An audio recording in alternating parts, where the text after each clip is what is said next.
When it comes to student activities and organization, there is one person who oversees all of it. We had the opportunity to sit down with Dean of Students Bralin Pantel. All right, well, Braelin, thank you so much for sitting down with us and having a chat with us today. We were just talking about this. You are the Associate Vice President of Student Engagement and Wellness. You got it. Talk about what that means. It's quite a title.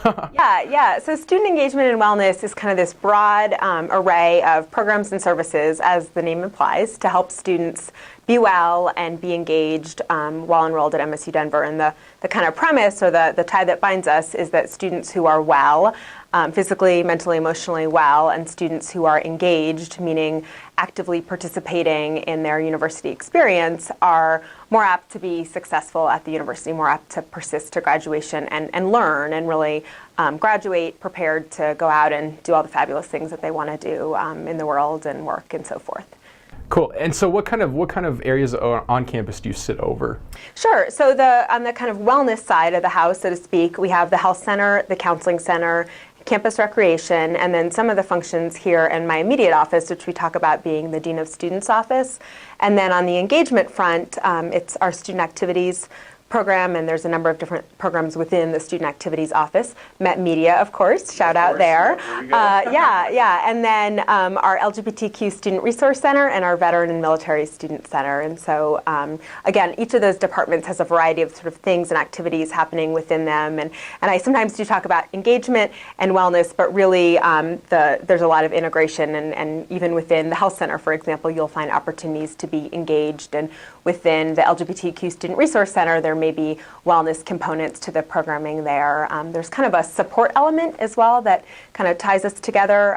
I sometimes will say, we're not the folks that are explicitly involved in the academic curriculum, or we don't get into the nuances of academic advising, and we don't deal so much on the money side of the house. We don't, unfortunately, give people money. We don't have a lot of money all the time. But really, when it comes to kind of the personal sort of sphere of being a student, knowing that personal experience, kind of what you face in your life, your identity, everything that kind of goes into your day-to-day experience as an MSU Denver student is really important and meaningful, and a part of kind of what you bring to your campus and what you bring to the university.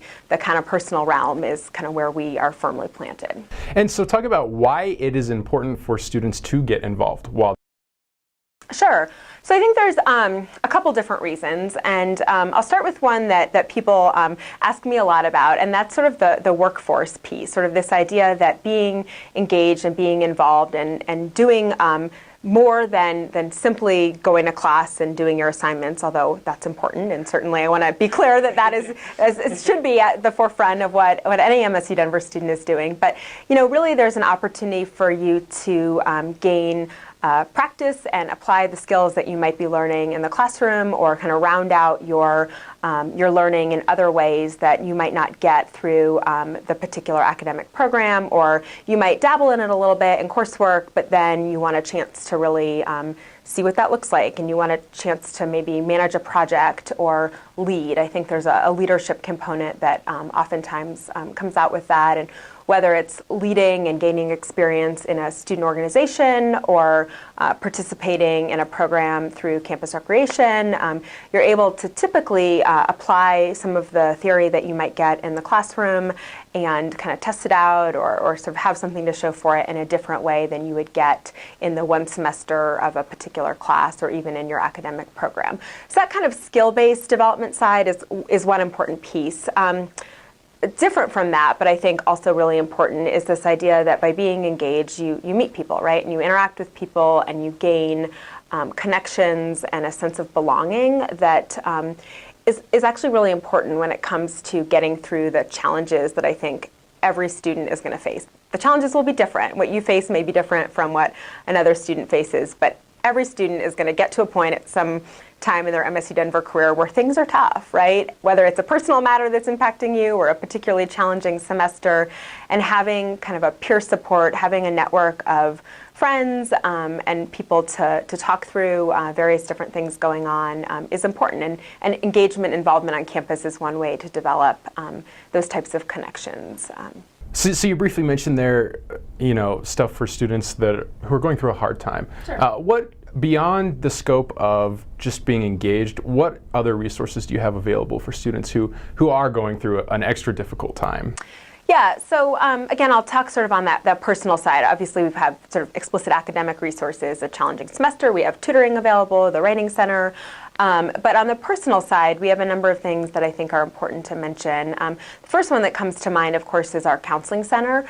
And I always tell students about the importance and the value in having access to essentially free mental health support counseling through the counseling center because it's funded through student fees. So if you know anything about mental health support in the real world off campus, it's quite expensive. But here at MSU Denver, you're paying your student fees. That means you have access to high level of professional, competent support through the counseling center is one place where you get that, a number of other areas as well. But certainly that's kind of top of mind when I think about people that are going through a difficult time, stress, challenges with relationships, you name it. The counseling center is really an important go-to for students to be aware of. Just in this building upstairs on the 6th floor of the Tivoli.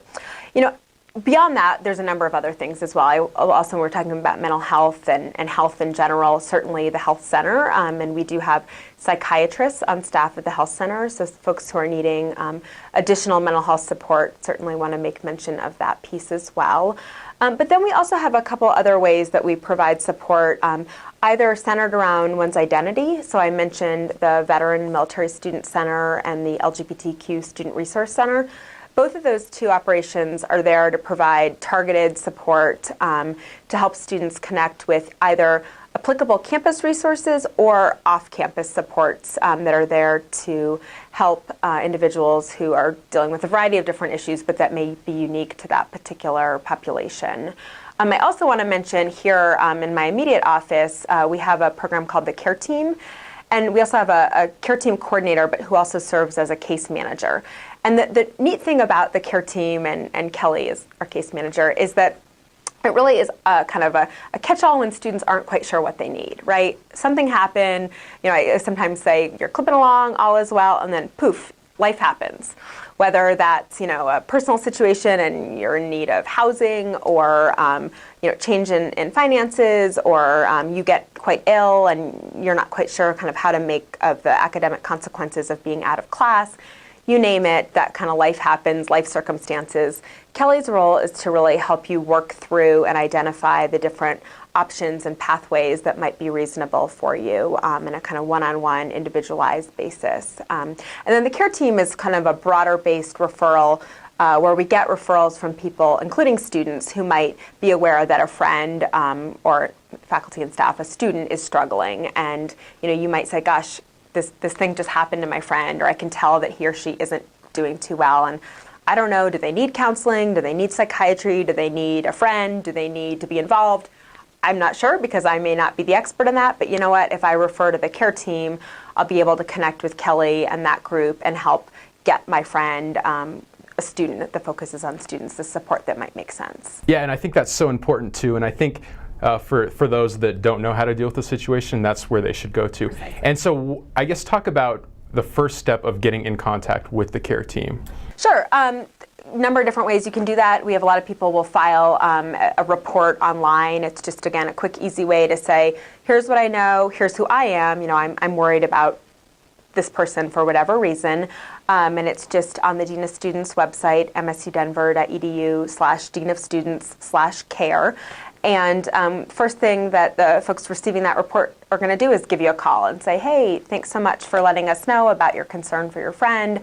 Let's get a little bit more context. And either let's sort of determine together what pathway or referral might make sense for perhaps you to share with your friend, or if it is something that's kind of outside of your scope as a peer, why don't we sort of take it from here and help connect with that student directly.